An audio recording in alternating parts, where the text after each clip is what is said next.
Biləsu var torpağında bir igid doğdu, vətən sevgisiyle böyüyen bir oğul.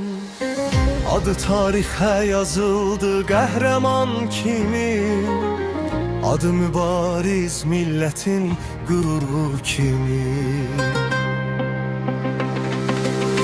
Biləsu var elinde bir körpə dil açtı, otdan alovdan keçib igid kimi boyattı. Çınar tek ucalaraq pəhləvan olduğu zaman, fərəhdən atasının sevinç doldu gözündən.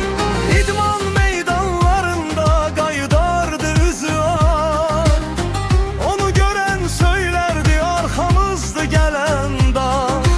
Çempiyon olanda dost sevinərdi hər zaman. Ana deyər üzərlik yandır, qorunsun qəhrəman. Vətən sağ olsun, qoy adın yaşasın. Ey igid oğul, ruhun dağlar aşsın. Sinəni sipər etdin bu torpaq üçün. Azərbaycan səni unutmaz heç zaman. Sərhədlərdə, keşikdə könüllü dayandı, düşmən pusqu qurarkən igid yolundan dönmədi. Haqsızlığa dözmədi, sinəsi sipər oldu, yağı qarşısında dağ tək mətin dayandı. Məktub yazdı anaya, nigaran qalma sən.